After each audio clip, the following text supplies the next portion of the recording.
আজকে চোর ডাকাত প্রকাশ্যে দিবালোকে ঘুরে কেউ কিছু বলে না, বাধা দেয় না, কষ্ট নাই। কিন্তু মিজানুর রহমান আল আজহারি বাংলার জমিনে এসে কোরআনওয়ালাদেরকে, হাদিসওয়ালাদেরকে, যুবকদেরকে, মাতাল লম্পটদেরকে, যুবকদেরকে কোরআনের রসে পাগল করে দিয়েছিল। আজকে সেই মানুষটার কি দোষ, সেই মানুষটার কি অপরাধ, যার কারণে আজকে কোরআনের কথা বলার কারণে বাধ্যতামূলকভাবে তাকে আজকে বাংলাদেশ থেকে বিদায় নিতে হয়েছে? কি অপরাধ আমি আপনাদের কাছে জানতে চাই। মিজানুর রহমান আজহারি চোর ছিল, ডাকাত ছিল, লম্পট ছিল, চরিত্র খারাপ, তাহলে কি অপরাধ? কি অপরাধ? ওরে কোরআনের কথা বলার কারণে বড় হুজুর যেমন আজকে অন্দরমহলে বিপদে পড়ে আছে, হক কথা বলার কারণে আজকে মিজানুর রহমান আজহারিকে বাংলাদেশ থেকে বিদায় করে দেওয়া হয়েছে। যতই বিদায় করে দাও না কেন, তোমাদের যে টালটি বালটি আছে এটা প্রকাশ করে দিবেন কে? ওই আল্লাহ আছে না ভাই? জোরে বলুন, আছে না? এখন বলেন তো, আমাদের দেশে মুমিন বলে যারা দাবি করি, আমরা ঐক্যবদ্ধ না বিচ্ছিন্ন? এ কথা বলতে হবে, ঐক্য না বিচ্ছিন্ন? ওরে মারাত্মক ভাবে বিচ্ছিন্ন। শুধু সাধারণ পাবলিককে কি বলবো রে ভাই, এক হুজুর আর এক হুজুরকে দেখতেই পারে না, যার কারণে এক হুজুর আর এক হুজুরকে বলে ওরে বাটপার। ওরে এক হুজুর আর এক হুজুরকে দেখতেই পারে না, এক হুজুর আর এক হুজুরকে দেখলে চুলকায়, যার কারণে এক হুজুর জেলখানায় বসে কাঁদে, আর এক হুজুর আছে ওরে 100 কেজি নয় 100 মণ মিষ্টি বিতরণ করে। ওরে এই শয়তানের বিচার এই পৃথিবীর জমিনেই হয়েছে। ওরে সিরাজউদ্দৌলা বড় হুজুরের বিচারের দিন তুই মিষ্টি বিতরণ করেছিলি, আল্লাহ পাক তোরে জায়গায় বিচার করে দিয়েছে। আজকে সিরাজউদ্দৌলার মতো যেগুলো শয়তান আছে ডিজিটাল, এদের বিচারও হবে। আজকে দুঃখ রাখার জায়গা নাই। এ মুসলমানের সন্তানেরা দুঃখ লাগে, কষ্ট লাগে। আপনারা কি, আপনাদের ভাষায় বলি রংপুর এলাকাতে আপনারা কি বাঁশ চেনেন ভাই? বাঁশ চেনেন? এই যে দাঁড়িয়ে আছে এগুলো কি বাঁশ? এগুলো কি বাঁশ? বাঁশ কয় হাত লম্বা হয়? কয় হাত? 30-40 হাত। হ্যাঁ, 30-40 হাত। সকালবেলা বাঁশ দেখতেছে, বাঁশের আড়ার ভিতরে কিছু মানুষ ঢুকে ছোট্ট একটা লোহার টুকরো কোরাল দিয়ে বাঁশকে কাটার জন্য ভিতরে ঢুকেছে। বাঁশের আড়ার ভিতর থেকে বাঁশ আফসোস করে বলে, ওরে ছোট্ট টুকরা লোহা, তুই কেন আমারে কাটার জন্য এখানে ঢুকছিস? তোর এত বড় স্পর্ধা, আমি 40 হাতি বাঁশ, তুই ছোট্ট একটা লোহার টুকরা দিয়ে আমারে কাটার জন্য এত পায়তারা করতেছিস। লোহার টুকরা ডাক দিয়ে বলে, জাতি ভাই মন খারাপ করবি না, ওরে আমি তো ছোট্ট টুকরা লোহা তোরে কাটতে পারি না, তোর জাতি ভাই অজাত হয়ে দেখ আমার সাথে হাত মিলিয়েছে। ওরে ছোট্ট একটা লোহার টুকরোর সাথে যখন বাঁশ আঘাত করে, তখন যেমন করে বাঁশ কাটা যায়, এই পৃথিবীর জমিনে কিছু মুনাফিক, এই পৃথিবীর জমিনে কিছু গাদ্দাফি আছে, এই পৃথিবীর জমিনে কিছু মুনাফিক টুপিওয়ালা, দাড়িওয়ালা, পাগড়িওয়ালা আছে। এরা হাত মিলানোর কারণে আজকে টুপিওয়ালারা আরেক দল বিপদে পড়ে আছে। একদল বিপদে পড়ে কাঁদে, আরেক দল মুছে তেল মারে। আমি বলি বড় ভাই, আজকে যারা কষ্টে আছে, আজকে যারা বিপদে আছে, সময় আসবে এমন, আজকে এরা কাঁদতেছে, তোমরা মুছে তেল মারতেছো, একদিন তোমারও কষ্টের দিন আসবে, সেদিন কান্না দেখার লোক খুঁজে পাবা না। এ মুসলমানের সন্তানেরা দুঃখ লাগে, কষ্ট লাগে। আপনারা কি বিরক্ত হচ্ছেন ভাই? হযরত ইয়াহইয়া আলাইহিস সালাতু ওয়াস সালাম রাস্তা দিয়ে যাচ্ছে, এমন সময় দেখতেছে শয়তান রাস্তা দিয়ে হেঁটে হেঁটে যায়। ইয়াহইয়া আলাইহিস সালাতু ওয়াস সালাম আসার পর শয়তানকে ডাক দিয়ে বলে, শয়তান রে, তুই যে রাস্তা দিয়ে যাস কিন্তু তোর মাথার ভিতরে 3টা পুটলি দেখা যায়, ওরে রাস্তা দিয়ে হেঁটে হেঁটে কি করো? শয়তান ডাক দিয়ে বলে, হুজুর, আমি রাস্তা দিয়ে খালি খালি যাই না, বরং রাস্তা দিয়ে আমি ফেরিওয়ালার কাজ করি। কি কাজ করি? ইয়াহইয়া আলাইহিস সালাতু ওয়াস সালাম ডাক দিয়ে বলে শয়তান মাথায় আছে কি জানতে চাই। এমন সময় শয়তান ডাক দিয়ে বলে হুজুর আপনার কাছে বলা যাবে না, বললে বিপদ হবে। এমন সময় ইয়াহইয়া আলাইহিস সালাতু ওয়াস সালাম বলে ওরে যদি না বলিস তোরে তো যাইতেই দিব না। কথা বলে না কেন? শয়তান এমন সময় বলে হুজুর আপনি যেহেতু ছাড়বেন না, না বললেও পারি না, এজন্য বলতেছি। আমার মাথার ভিতরে তিনটা জিনিস আছে। 1 নাম্বার জুলুম, 2 নাম্বার কৃপণতা, 3 নাম্বার হিংসা। একটু জোরে বলুন তো কি বললাম? 1 নাম্বার জুলুম, 2 নাম্বার কৃপণতা, 3 নাম্বার হিংসা। আল্লাহর পয়গম্বর ইয়াহইয়া আলাইহিস সালাতু ওয়াস সালাম ডাক দিয়ে বলে শয়তান এই তিনটা জিনিস কার কাছে বিক্রি করবা একটু জানতে চাই। এমন সময় শয়তান ডাক দিয়ে বলে হুজুর সবার কাছে আমি বিক্রি করব না, তিনটা জিনিস 3 শ্রেণীর মানুষের কাছে বিক্রি করব। 1 নাম্বার জুলুম বিক্রি করব আমি তাদের কাছে, ওরে যারা আছে পাওয়ারে তাদের কাছে বিক্রি করব, যাতে করে নিচু শ্রেণীর মানুষের উপর জুলুম করা যায়। আজকে যারা পাওয়ারে আছে তারাই দেখবেন জুলুম করে। ওরে যারা মালিক শ্রেণী আছে তারা কর্মচারীর উপর জুলুম করে। আমি কিন্তু চাঁদের দেশের ওয়াজ করতেছি ভাই। এ মুসলমানের সন্তানেরা দুঃখ লাগে, কষ্ট লাগে, যে যেখানে বসে আছে পাওয়ারে ও দেখবেন ওখানেই নেতাগিরি করে। ওরে অফিসে আদালতে যান, কলম ধরে স্যার বসে আছে, ওরে ফাইল নিয়ে যাওয়ার পর যদি বলেন স্যার একটা স্বাক্ষর লাগবে, সই লাগবে, আগে বলবে হাত দিয়া দে। অথচ ওরে স্বাক্ষর করার জন্য ওই জায়গা সরকার নিয়োগ দিয়েছে। এ মুসলমানের সন্তানেরা 1 নাম্বার শয়তান বলতেছে জুলুম বিক্রি করব যারা আছে পাওয়ারে। 2 নাম্বার আমার কাছে আছে কৃপণতা। ইয়াহইয়া আলাইহিস সালাতু ওয়াস সালাম ডাক দিয়ে বলে শয়তান এটা কার কাছে বিক্রি করবা? শয়তান ডাক দিয়ে বলে হুজুর এটা আমি তাদের কাছে বিক্রি করব এই পৃথিবীর জমিনে যারা যত ধনী হয় ওরে তারা তত কৃপণ হয়। ওরে ধনী ব্যক্তির কাছে গিয়ে দেখবেন এরা বেশি বেশি কৃপণ। অবশ্যই রংপুর জেলার ধনীরা কৃপণ নয়। মাহফিলের জন্য গিয়ে বলবেন হুজুর আমি এসেছি, আমাদের একটা তাফসিরুল কোরআন মাহফিল করব, কিছু সাহায্য করুন। দেখবেন ধনীরা বলবে ব্যবসা বাণিজ্যের অবস্থা এত খারাপ। এ কথা কয় না, কথা কয় না। ওয়াজ তো কেবল শুরু হচ্ছে, একটু থাকেন না, আধা ঘন্টা পর ওয়াজের যা মোর হবে উঠতে চাইবেন না। আমি তো শুরু করতেছি, একটু থাকা যাবে না ভাই? বিরক্ত হচ্ছেন আপনারা? এ মুসলমানের সন্তানেরা আপনাদের খেদমতে বলতেছি, এই পৃথিবীর জমিনে রিকশাওয়ালা, ঠেলাওয়ালা, কামার কুমার জেলের কাছে গিয়ে বলেন আমরা তাফসীর মাহফিলের আয়োজন করেছি, ওরে তাদের কাছে চাইতে দেরি হবে কিন্তু দেখবেন তারা দিতে দেরি করে না। নাম্বার আমার কাছে 3 নাম্বার যে পুটলি আছে, এই 3 নাম্বার পুটলির ভিতরে আছে হিংসা। 3 নাম্বার কি আছে? হিংসা।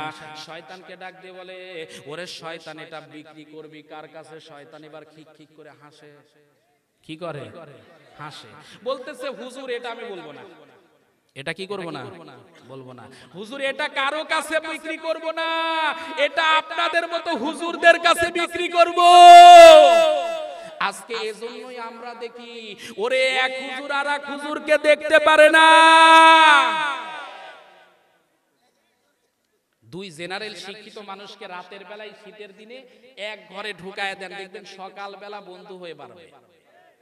কিন্তু 2 টুপিওয়ালারে এক ঘরের ভিতরে ঢুকায় দেন, ওরে রাতের বেলায় দেখবেন মারামারি লাগবে। ও বলবে তুই আলিয়া না কওমিয়া, তুই হানাফি না শাফি, তুই মালিকি না হাম্বলি, এই বলে রাতের বেলায় দেখবেন মারামারি লাগবে। অবশ্যই রংপুরে এগুলো এখন শুরু হয়নি।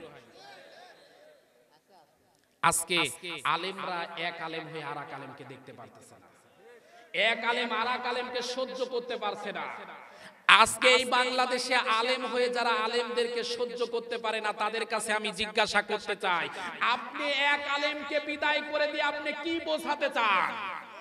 কথা বলে না কেন?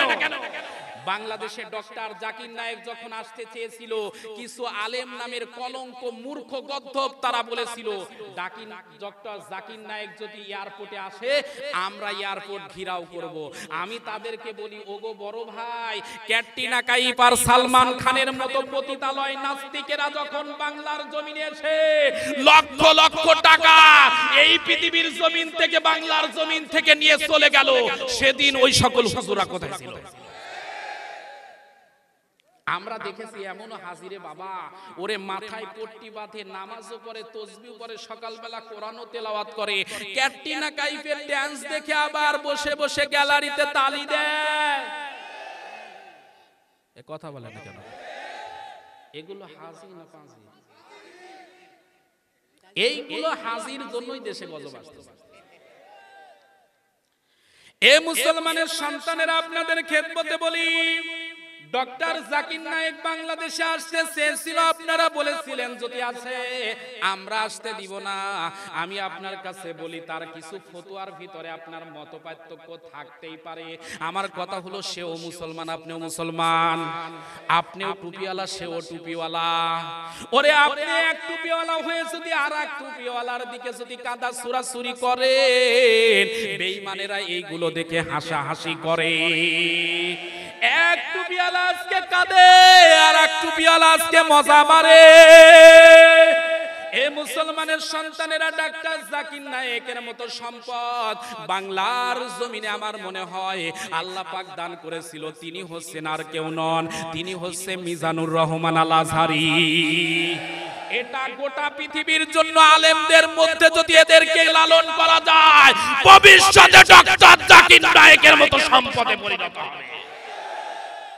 একটাবারে চিন্তা করা দরকার। আপনার মাহফিলে ভাটা পড়তেছে, আপনার মাহফিলে লোক হয় না, এই জন্য মিজানুর রহমান আজহারির মাহফিলে, মাওলানা আজিজুল ইসলাম জিহাদি সাতক্ষীরার মাহফিলে আপনি বাধা যত দিবেন জনসমুদ্র তত বাড়বে। ওরে যত বাধা দিবেন তত লোক বেশি হবে। ঠেকাতে পারবেন না, ঠেকাতে পারবেন না। ঠেকানো যাবে? এ জোরে বলেন, ঠেকানো যাবে? বোঝাবার জন্য বলতেছি, আপনাদের এলাকাতে কোন নদী আছে?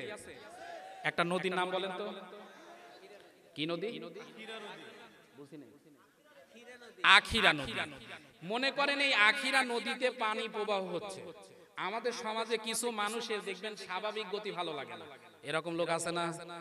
এখন আপনাদের এলাকার কিছু লোক মনে করলো যে আখিরা নদীতে পানি চলতেছে, কেন চলবে, এ পানি চলতে দেব না, এই টার্গেট নিয়ে খড়কুটা দিয়ে, আবর্জনা দিয়ে, ময়লা আবর্জনা দিয়ে, সামান্য মাটি দিয়ে, কচুরি পানা দিয়ে আখিরা নদীর ভিতরে একটা বাঁধ দিল। বাঁধ দিয়ে কিছুদিনের জন্য হয়তোবা সেই বাঁধের কারণে পানিগুলো সীমাবদ্ধ হতে পারে, কিন্তু এই পানির বাঁধ কি কিয়ামত পর্যন্ত থাকবে? এ জোরে বলুন, থাকবে? পানির গতি যখন কম আছে তখন হয়তোবা থাকতে পারে, কিন্তু পানির গতি যদি প্রবল আকার ধারণ করে, এই স্রোতধারার সামনে কিন্তু খড়কুটা আবর্জনার বাঁধ থাকবে না। খড়কুটার আবর্জনার বাঁধ কিন্তু ভেসে যাবে। আজকে যারা এই পৃথিবীর জমিনে আলেমদের গতিরুদ্ধ করতে চায়, আলেমদের সামনে যারা প্রতিবন্ধকতা সৃষ্টি করতে চায়, খড়কুটা আবর্জনার মতো যারা আজকে প্রতিবন্ধকতা সৃষ্টি করেছে, আল্লাহর কসম করে বলি, সময় আসবে এমন খড়কুটার মতো ভেসে যাবি, তোদের অস্তিত্ব থাকবে না। সুতরাং বাংলার জমিনে আলেমদের অস্তিত্ব বজায় রাখার জন্য যদি ডাক আছে, মুসলমান কারা কারা রাতে আছো, দুটি হাত তোলা লাগে দেখা।